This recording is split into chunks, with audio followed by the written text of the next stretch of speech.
The Grand Galactic Council chamber hummed with tension as representatives from 12 advanced civilizations gathered for an emergency session. The massive circular room floated in space, its transparent dome offering a view of swirling galaxies and distant stars. Each delegation sat at curved desks arranged in concentric circles, with translation devices glowing softly before them. Tahyun, the elderly Draconid ambassador, rose slowly from his seat. His scaled skin reflected the chamber's blue lights, and his long neck stretched as he surveyed the assembled delegates. His hands trembled slightly as he activated the central holographic display. "I call this meeting to order," he announced, his voice deep and resonant. "We have received multiple reports concerning a new spacefaring species. I believe we must address this situation." The hologram flickered to life, showing images of oddly shaped vessels traveling through different sectors of space. The chamber fell silent. First contact with new intelligent life was rare enough to be momentous. Most civilizations in the Council had known each other for thousands of years. Jiwu, representing the crystalline Luminar Collective, spoke first. Light played across her transparent body as she moved forward. The Luminars had evolved in the vacuum of space, forming consciousness in crystalline structures that absorbed stellar radiation. "My research vessel encountered their ship near the Cerulean Nebula 3 cycles ago," she said. "They call themselves humans. Physically unimpressive, but their behavior was perplexing." She gestured with a crystalline appendage, and the hologram changed to show bipedal creatures with soft skin and no apparent natural defenses. "How so?" asked Minho, the insectoid diplomat. His antennae twitched with curiosity, mandibles clicking softly as he leaned forward. "They approached us directly. No caution. They offered trade goods despite having no knowledge of our customs or values." Jiwu's crystalline form flickered with unease. When faced with a meteor shower, they altered course to investigate rather than retreat. They collected samples while their shields strained to protect them. Jumsu, the aquatic delegate, bubbled anxiously in his water-filled environment suit. The liquid inside swirled as he moved forward. "My people encountered them near the outer rim. Their ship was damaged, yet they continued their exploration mission. They repaired their vessel using parts that shouldn't have been compatible. It defies explanation." The hologram shifted again, showing humans welding together technology from different species, creating hybrid systems that somehow functioned. "They seem to understand technology intuitively," Jumsu continued, "creating solutions we would never consider. When our scientists analyzed their repairs, they found the humans had connected systems using principles that contradicted our engineering standards." Dohyun, the energy-based representative from the Pulsar Conclave, pulsed forward. "We observed them harvesting plasma from a dying star. Their ship should have been destroyed by the radiation, yet they modified their shields on the spot. 3 crew members suffered severe radiation poisoning, but continued working." The council murmured in disbelief. Such behavior seemed irrational to species that had evolved toward logical efficiency. Youngho, ambassador of the hive mind Nexian network, shared his encounter next. "A human vessel discovered one of our mining operations in the asteroid belt of System 7293. Instead of avoiding our territory, they landed and offered assistance with extraction techniques. They showed no fear of our drones, even inviting several aboard their ship to examine their technology." "Did you accept?" asked Taeyeon. "We did," admitted Youngho. "Their method increased our yield by 27%. They asked for nothing in return except information about our species." One by one, delegates shared similar stories, humans surviving situations that should have been fatal, demonstrating technology cobbled together from disparate sources, and showing an alarming willingness to interact with unknown species. Jihoon, representative of the ancient Voidwalkers, spoke last. "We have observed them establishing outposts on planets with hostile environments. Extreme temperatures, toxic atmospheres, crushing gravity. They adapt their bodies with crude mechanical augmentations, rather than evolving naturally over generations as our species have done.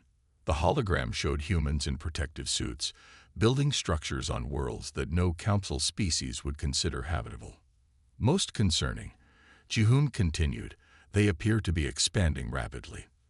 The first human ship was spotted only 15 cycles ago. Now they have been seen in 27 different sectors.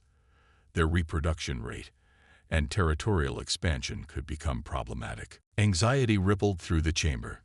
The council had faced aggressive species before, but humans didn't fit the pattern of typical expansionist civilizations. Are they a threat? Asked Minho directly. Taehyun considered the question carefully. Unknown. They don't appear hostile, but their unpredictability is concerning. They take risks no rational species would consider. Their technology is primitive yet effective, in ways our scientists cannot explain. Haeun, the plant-based delegate whose species communicated through chemical signals, released a thoughtful pattern of spores. Perhaps they are simply curious. Young species often explore without understanding dangers. Curiosity without caution leads to extinction, countered Ji-hoon. Yet they have survived encounters that should have destroyed them. There is something we are missing. Taehyun nodded slowly. I propose we establish a formal observation protocol. We need to understand these humans before making official contact. He manipulated the hologram, bringing up a list of requirements. We need comprehensive data on their biology, psychology, technology, and social structures. The vote was unanimous. The council selected Sunwoo, a junior xenobiologist with the Council Science Division, to compile the first comprehensive report. Sunwoo stepped forward, his slender form showing both excitement and nervousness. As the youngest member of the Science Division, this assignment could define his career. I am honored to accept this task. Where shall I begin my observations? The trading post at Nexus Station, Taehyun decided. Humans visit there regularly. You can observe them interacting with multiple species in a controlled environment. As the meeting concluded, Sunwoo reviewed the preliminary data. The images of humans, walking upright, communicating through sound waves, covering their bodies with artificial materials, seemed ordinary enough. Yet something about their eyes, always searching, always questioning, gave him pause. What drove these creatures to take such risks? Why did they seem so eager to connect with alien life? What secrets did they carry from their homeworld that made them so adaptable, so resilient? Sunwoo would soon find out. The Council's future relationship with this strange new species now rested on his findings. Sunwoo arrived at Nexus Station after a 3-day journey through hyperspace. The massive trading outpost floated at the intersection of 7 major space lanes, its ring-shaped structure spinning slowly to create artificial gravity.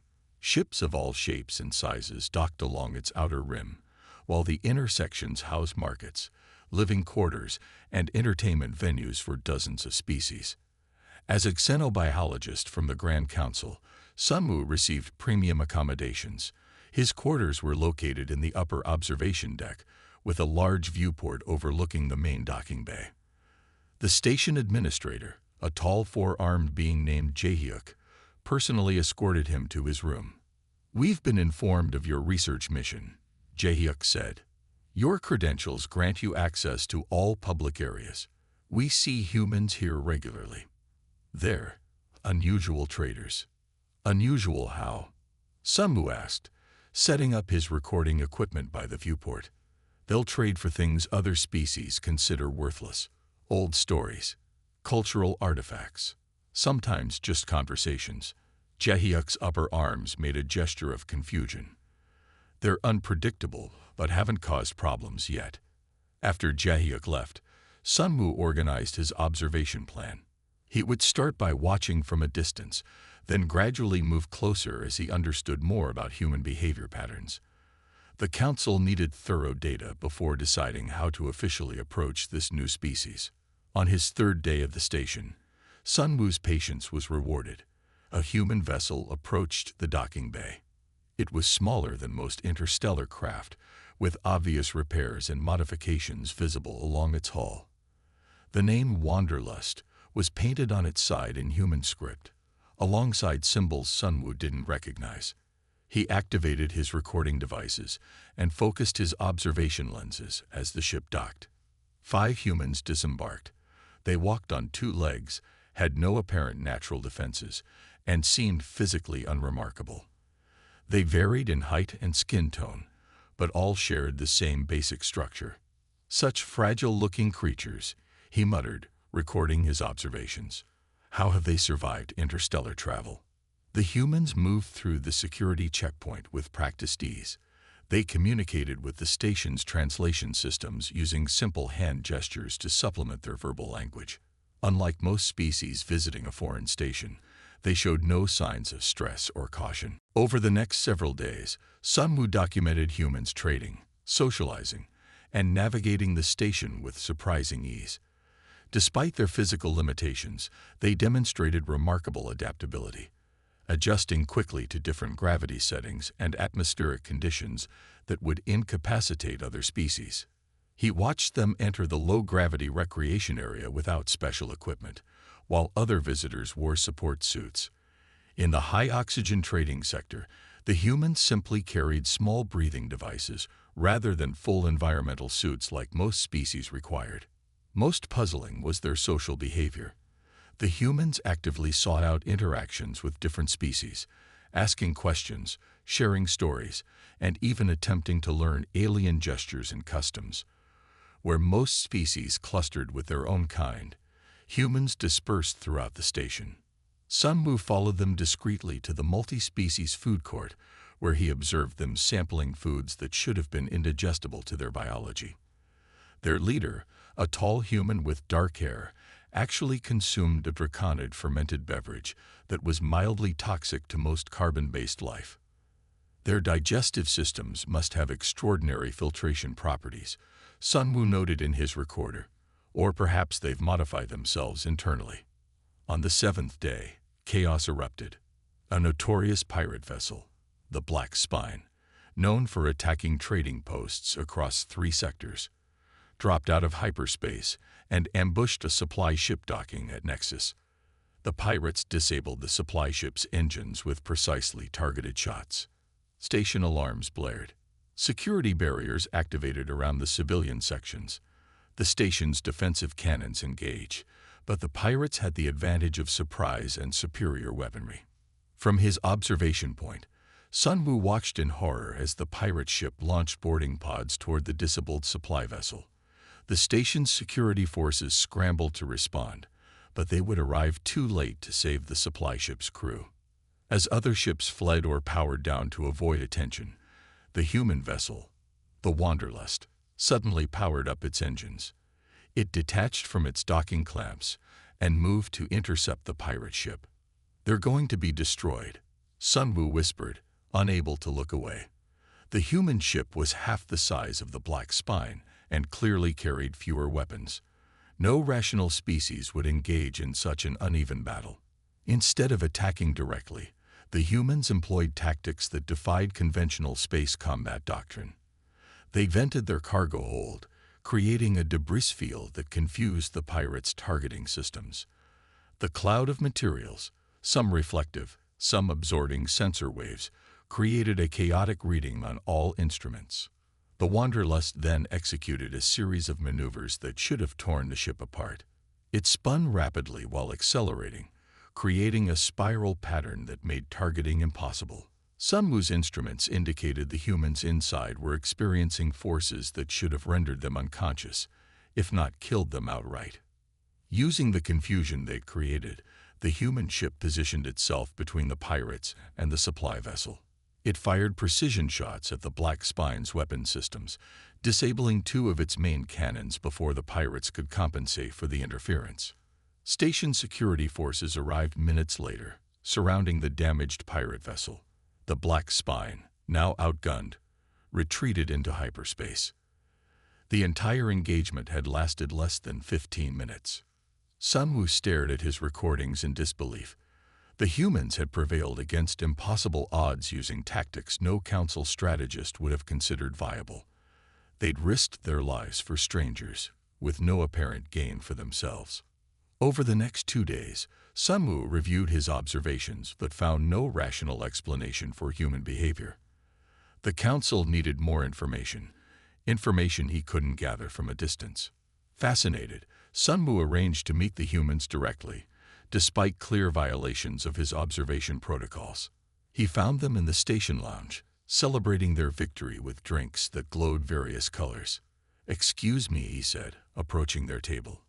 "I'm Sun Wu, a researcher from the Central Worlds. I'm curious about your species." The human captain, Dowan, looked up with a smile. He had a scar running down one side of his face and eyes that crinkled at the corners when he spoke. "A researcher? Studying us." He laughed, a sound Sun Wu found oddly pleasant. "And we're curious about everything. Perhaps that's why we're here." Dowan gestured to an empty seat. "Join us. Ask your questions, but be prepared. We'll have twice as many for you." As Sun Wu sat down, he realized his research had just become much more complicated and much more interesting than the council could have anticipated. The Grand Council received Sun Wu's preliminary report with skepticism. The circular chamber fell silent as the final data points from his findings appeared on the massive holographic display floating in the center of the room. Tahyun, the elderly Draconid ambassador, tapped his clawed fingers against the polished table. "These claims seem exaggerated," he said, reviewing the data. "No species could adapt so quickly to different environments. They would need specialized equipment or genetic modifications." Sun Wu stood before the council, his posture straight despite his nervousness. "I recorded all observations personally. The humans entered toxic atmospheres with minimal protection. They withstood gravity changes that would crush most species. One human even recovered from exposure to cerulean radiation that should have been fatal." Minho, the insectoid diplomat, clicked his mandibles in disbelief. "Perhaps they are artificial beings, robots with organic coverings." "They are fully biological," Sun Wu insisted. "I obtained medical scans during their stay at Nexus Station. Their cellular structure is unique but definitely organic. They heal at remarkable rates and can process foods toxic to most carbon-based life." Juwu's crystalline form sparkled with agitation. "Even if we accept these observations, what are their intentions? No species expands with such reckless speed without conquest in mind." The debate continued for hours, with council members questioning every aspect of Sun Wu's report. Finally, Taehyun called for a recess. "We will reconvene after consulting with our respective governments. This matter requires careful consideration." Over the next 60 days, similar reports arrived from across the galaxy. Ships returning from distant sectors carried stories of human encounters. Space station administrators, merchant captains, and exploration teams all shared experiences with these strange beings. The question, "Have you encountered them?" became loaded with significance among spacefaring races. Those who answered yes told incredible stories. Humans surviving exposure to radiation that would kill most species, forming alliances with historically hostile civilizations, and venturing into regions of space others deemed too dangerous to explore. A mining colony in the Scarlet Nebula reported humans helping them extract rare minerals from a planet with caustic rain. The humans designed simple but effective protective gear from locally available materials when the colony's equipment failed. The reclusive Veil Collective, known for shooting down any ship that approached their territory, sent a message to the council describing a peaceful first contact with humans. Somehow, the humans had found a way to communicate with the Veil, despite their radically different sensory systems. Most disturbing were reports of human exploration patterns. They were pushing into the uncharted regions of the galaxy, areas most civilizations avoided due to natural dangers or ancient warnings. When the council reconvened, the mood had shifted from skepticism to uneasy concern. Hunjin, a military strategist with the council's defense division, presented his analysis. "Humans are actively seeking out the most perilous regions of our galaxy," Hunjin said, his holographic presentation showing a map with human activity marked in red. "They've established outposts near unstable stars, in asteroid fields, even on planets with toxic atmospheres. For what purpose? Asked Minnow. That's what concerns me, Hyunjin replied. They appear to be preparing for something. He zoomed in on several human outposts. These facilities contain what appear to be defensive systems, emergency bunkers, and stockpiles of resources. They're creating a network that spans several sectors, always in locations that would be difficult to attack. Junsu, the aquatic delegate, bubbled nervously in his environment suit. Are you suggesting they anticipate war? With whom? Unknown, Hyunjin admitted. But their behavior resembles species preparing for conflict, or perhaps invasion. The council chamber erupted with alarmed discussions. Some delegates called for immediate military action against human outposts. Others suggested diplomatic isolation to contain human expansion. Sunwoo listened with growing frustration. After 3 months studying humans directly, he believed he understood something the others missed. He requested permission to address the council again. Tae-yeon granted his request with reluctance. Xenobiologist Sunwoo, you may speak, but be brief. We have much to decide today. Sunwoo took his place at the speaker's platform. Respected delegates, I've developed a theory based on my continued research, including conversations with humans and analysis of their biological responses to various stimuli. He displayed images of Earth, the human homeworld, gathered from their own records. Humans evolved on a planet that would be considered hostile by our standards. Their homeworld experiences extreme temperature variations, natural disasters, and dangerous wildlife. Where most council species evolved in stable environments, humans faced constant threats. The display showed violent storms, massive predators, and shifting landscapes. Earth has over 50 climate zones. Temperatures range from freezing to scorching. Gravity higher than standard council norms. Atmospheric pressure that would crush many species here. What's your point? Ju asked impatiently. Humans don't prepare for war specifically, Sunwoo explained. They prepare for disaster as a natural state of existence. Their entire evolutionary history taught them that stability is temporary. They expect catastrophe and plan accordingly. He showed recordings of his conversations with humans. When I asked why they build bunkers and stockpile supplies, they were confused by the question. To them, it's obvious that unexpected dangers will arise. It's not paranoia. It's their normal. Sunwoo paused, then continued with his most important insight. Humans don't see themselves as invincible. They know they're physically vulnerable. But they've developed a unique approach to survival. They adapt quickly. They work together in crisis. And most importantly, they never stop trying new solutions. Are you suggesting they see the entire galaxy as we see a hazardous environment? Ju asked. Precisely, Sunwoo confirmed. And they're thriving. What looks like reckless behavior to us is simply their standard approach to existence. Hyunjin frowned. This doesn't negate the potential threat they pose. If they're constantly preparing for disaster, they might cause one through miscalculation. Or, Sunwoo countered, they might be the best allies we could hope for when real threats emerge. They solve problems in ways we wouldn't consider because our evolution didn't require such creativity. The council fell silent, considering his words. Finally, Tae-yeon spoke. Your theory is interesting, xenobiologist Sunwoo. But we need more than theories to determine our approach to this new species. I propose a direct diplomatic mission, Sunwoo suggested. Let us ask them directly about their intentions and share our concerns. And if they lie? Asked Minnow. Based on my observations, deception isn't their strength, Sunwoo said. Their survival strategy relies on adaptation and cooperation, not subterfuge. They're surprisingly direct in their communications. After hours of debate, the council voted to establish formal diplomatic relations with humans while continuing to monitor their activities. Sunwoo was appointed as the scientific liaison for the mission. As the session ended, Tae-yeon approached Sunwoo privately. I hope you're right about these humans, he said. For all our sakes. So do I, Sunmu admitted. But one thing is certain, our galaxy will never be the same now that we've encountered them. 3 galactic cycles later, the Council's fears took an unexpected form.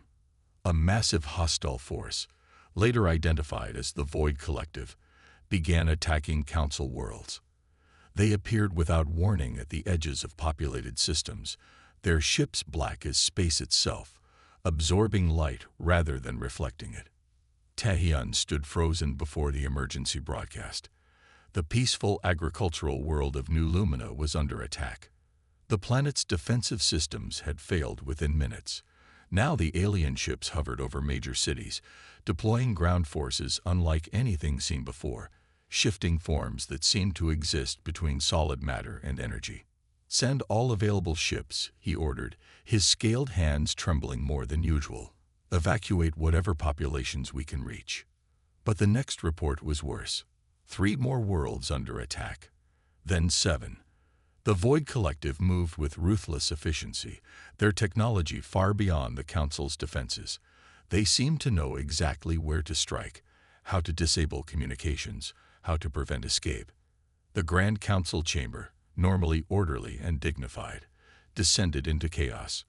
Representatives shouted over each other, demanding action, explanations, help. Some couldn't attend in person as their homeworlds burned. "The Nexian colony is gone," reported Yumbo, his voice hollow with shock. 8 billion minds, simply gone. Minho's usually precise movements became agitated. "The Botanical Confederation has lost contact with all outer settlements. Their central world is under siege." Holographic displays showed the devastation. Cities reduced to ash. Farmlands scorched. Orbital stations torn apart. The Void Collective left nothing living in their wake. "What do they want?" Ju asked, her crystalline form dim with distress. "They've made no demands, sent no messages." "Extinction," said Junsu quietly. "They want no negotiation. This is pure elimination." The Council's military forces proved ineffective. Conventional weapons couldn't penetrate the Void ship's defenses. Energy weapons were somehow absorbed and redirected. The few Council ships that managed to damage the invaders were quickly overwhelmed by superior numbers. On the 12th day of the invasion, a desperate emergency session convened. Representatives from 17 worlds reported their planets were already lost. 30 more were under direct attack. Refugee ships clogged the safe lanes, many without enough supplies to reach sanctuary. "We need new weapons," insisted Hyunjin, now promoted to defense coordinator. "Our current technology is useless against them." "There's no time for new development," countered Taehyun. "At their current rate of advance, they'll reach the core worlds within 20 days. As the debate raged, the chamber's security system chimed. An unscheduled ship was approaching the Council headquarters, a diplomatic vessel of unknown design. "Destroy it," ordered Hyunjin. "We can't risk Void infiltration." "Wait," said Sunwoo, studying the ship's profile. "That's a human vessel." Indeed, the approaching ship bore the distinctive blue and white markings of Earth's diplomatic fleet. It had somehow bypassed the defensive perimeter without triggering alarms until the final approach. "Let them dock," Taehyun decided. "We have nothing left to lose." Within minutes, a human delegation entered the Council chamber. Leading them was Ambassador Yuna, a slender woman with calm eyes and purposeful movements. She walked directly to the center of the room, ignoring the tension and fear surrounding her. "Honorable representatives," she began without preamble. "We've been monitoring the Void Collective since we first entered your territory. We've come to offer assistance." The chamber fell silent. Taehyun leaned forward, his ancient eyes narrowing. "You knew this threat existed," he demanded. "We suspected something like this might exist," Yuna replied evenly. "It's why we've been exploring dangerous regions and developing defensive capabilities." She activated a small device on her wrist, projecting a holographic display showing Earth. "By your standards, our homeworld is what you might call the death world." Constant challenges forced us to evolve, adapt, and prepare for worst-case scenarios.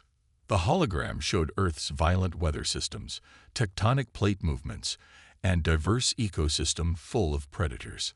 Humans have survived countless disasters, Una continued. Ice ages, plagues, wars among ourselves, asteroid impacts. We've learned to anticipate threats, even those we haven't seen before. And you didn't warn us. Juu's voice was sharp with accusation. We tried, said another human, stepping forward. It was Dawan, the captain Sunwoo had met years ago at Nexus Station. Your council dismissed our precautions as paranoia. When we established outposts in dangerous regions, you called it aggressive expansion. Sunwoo nodded slowly. I told you they were preparing for something. This is what they expected. Not specifically the Void Collective, Una clarified, but something like them. A serious threat to galactic stability. How did you know? Asked Minnow. We found traces of their previous attacks in uncharted regions. Ancient ruins, dead worlds with specific damage patterns. Your own historical records mention similar events cycles ago, though most species dismissed them as myths. She continued, the Void Collective has a weakness. Their hive mind technology can be disrupted using techniques we developed to survive electromagnetic storms on Earth. We're prepared to share this knowledge and fight alongside you. Una gestured, and several humans brought forward devices, unlike any council technology. These disruptors break the connection between their ships and ground forces. Without central coordination, they become much less effective. Why would you help us? Taehyun asked, suspicion evident in his voice. Your species has no formal alliance with the council. Una's expression softened slightly. Because that's what humans do. We help, we fight, we survive, and we help others survive too. She paused. And practically speaking, if the Void Collective consumes your civilizations, we'll eventually face them alone. Better to stand together now. The council chamber erupted in discussion. Some representatives argued against trusting humans, suggesting this might be some elaborate trick. Others pointed out they had no alternatives. Hyunjin examined the human devices with professional interest. These might work. The design is unusual, but the theory seems sound. We've tested them, Dawan said. They work. We've already successfully defended 3 human outposts from void attacks. You've engaged them directly. Hyunjin seemed impressed despite himself. 6 times, we lost 2 outposts but evacuated most of the personnel. The void doesn't expect resistance. They've grown used to easy victories. Taehyun called for order. We must decide quickly. Do we accept human assistance? Sunwoo spoke up. I studied humans more than anyone here. They're unpredictable, yes. Sometimes reckless. But they're also ingenious under pressure and fiercely protective of life. All life, not just their own. The vote was taken.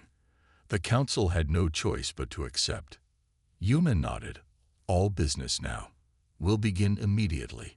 Our fleet is standing by with more disruptors and weapons modified to penetrate void shields. We'll need your ships and personnel too. This fight will require everyone. As the human delegation departed to prepare the joint defense, Taehyun approached Sunwoo. Do you believe we can trust them? Truly. Sunwoo watched the humans efficiently organizing their equipment. I believe they're exactly what they appear to be. Survivors who want others to survive too. And right now, they're our only hope. Within one galactic cycle, the combined human and council forces began pushing back the Void Collective. What had seemed impossible months earlier now became reality as world after world was liberated from void control. The transformation began with small victories. A supply convoy successfully defended. A minor colony evacuated before destruction.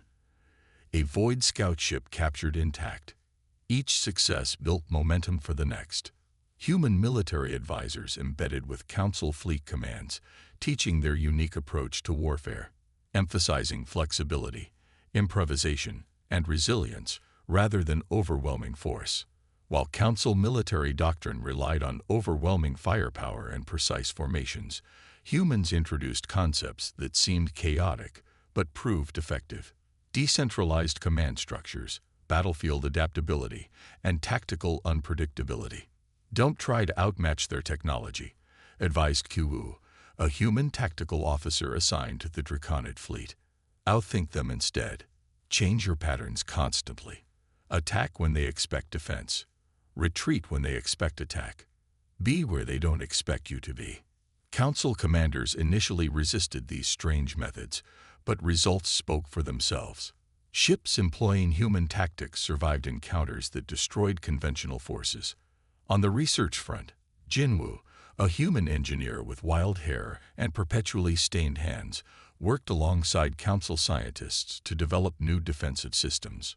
His laboratory on the scientific station Nexus 9 became a chaotic mix of Council precision technology and human improvisation.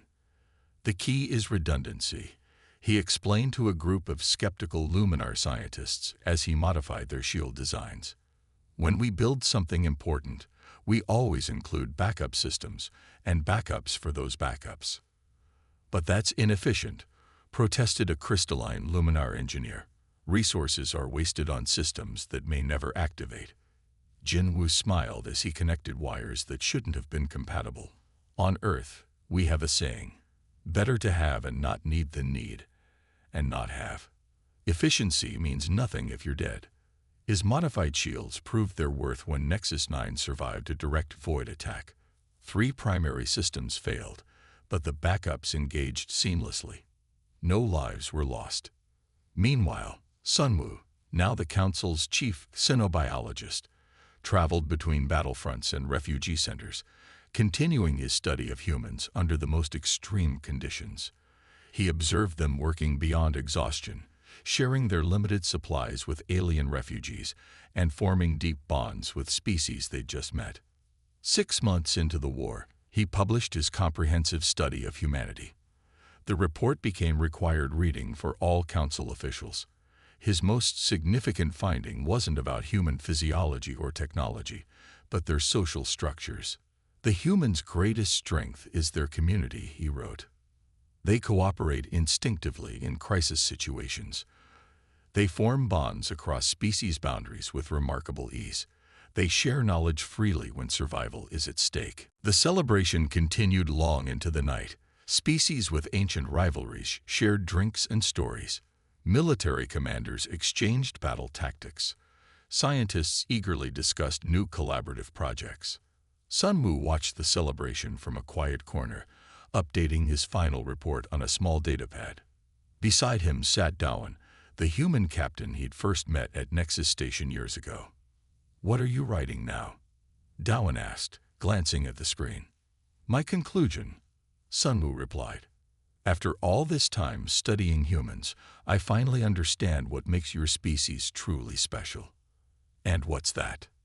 In his report, Sunwoo wrote, "The humans' greatest gift to galactic civilization wasn't their technology or their tactics. It was teaching us how to face the unknown together, with courage and hope. In showing us how they survived their harsh world, they showed us how we might all thrive among the stars." He looked up at the celebration, at the mingling of species that once feared each other, now united in purpose and possibility. "Hope," Sunwoo told Dawan simply. "You brought us hope. The end